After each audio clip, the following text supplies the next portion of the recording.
Let us pray. Let us pray that our country will stop this war. To promote the common defense is one of the formational principles of America. Our Congress gave the President the ability to respond to the tragedy of September the 11th. We licensed the response to those who helped create the terror of September the 11th. But we, the people, and our elected representatives, must reserve the right to measure the response, to proportion the response, to challenge the response, and to correct the response. Because we did not authorize the invasion of Iraq. We did not authorize the invasion of Iran. We did not authorize the invasion of North Korea. We did not authorize bombing civilians in Afghanistan. We did not authorize permanent detainees in Guantanamo Bay. We did not authorize the withdrawal from the Geneva Convention. We did not authorize military tribunals suspending due process and habeas corpus. We did not authorize assassination squads. We did not authorize the resurrection of COINTELPRO. We did not authorize the repeal of the Bill of Rights. We did not authorize the revocation of the Constitution. We did not authorize national identity cards. We did not authorize the eye of Big Brother to peer from cameras throughout our cities. We did not authorize an eye for an eye, nor did we ask the blood of innocent people who perished on September 11th be avenged with the blood of innocent villagers in Afghanistan. We did not authorize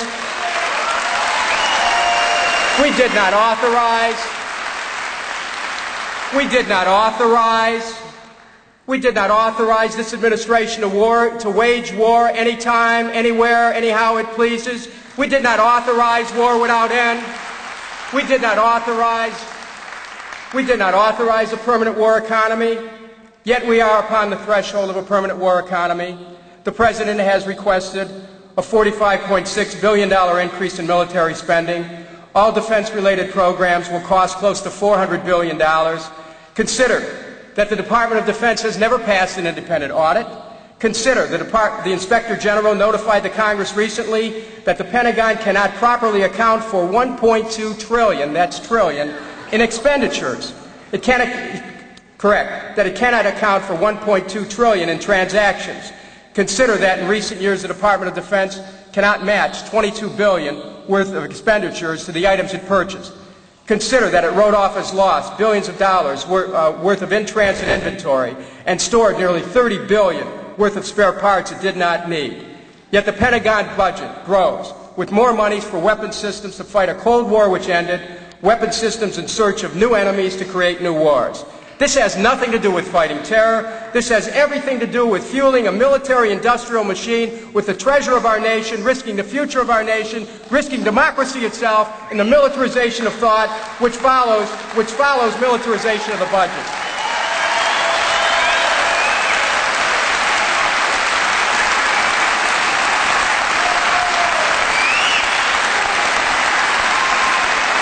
Let us pray. Let us pray. Let us pray for our children.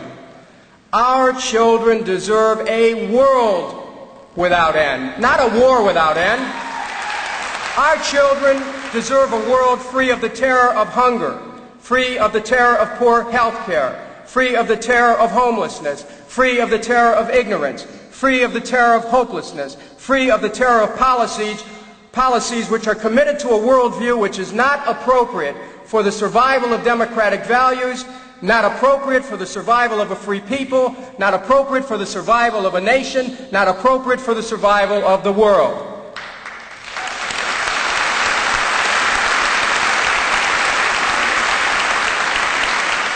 Let us pray that we have the courage and the will as a people and as a nation to shore ourselves up, to reclaim from the ruins of September 11th our democratic traditions.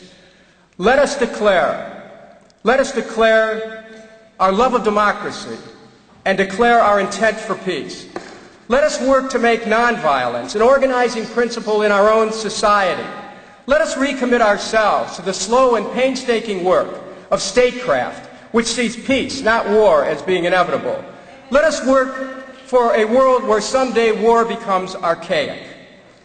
Let us work for a world where nuclear disarmament is an imperative.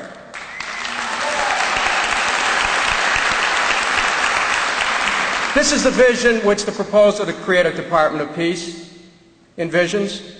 43 members of Congress are now co-sponsoring the legislation.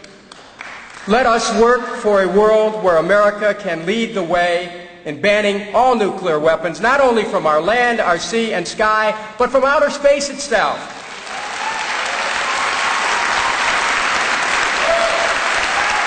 This is the vision of H.R. 3616, a universe-free affair, where we can look up at God's creation in the stars and imagine infinite wisdom, infinite peace, infinite possibilities, not infinite war, because we are taught that the kingdom will come on earth as it is in heaven.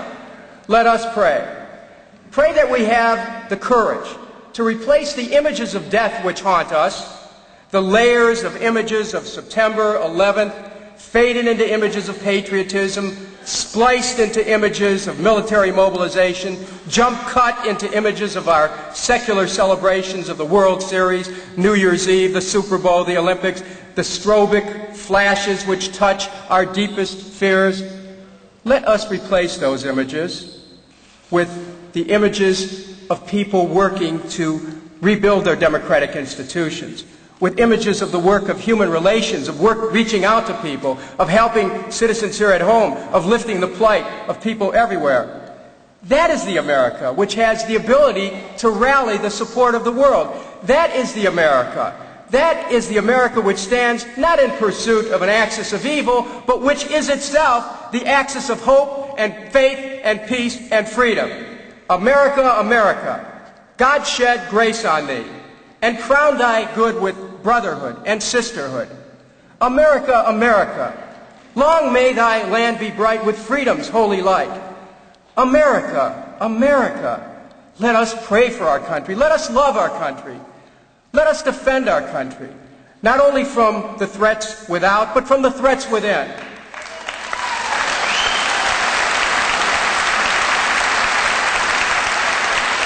America, America, crown thy good, not with weapons of mass destruction, not with invocations of an axis of evil, not through breaking international treaties, not through establishing America as king of a unipolar world, but of looking at America as a nation among nations and viewing the world as an interconnected whole. Crown thy good, America.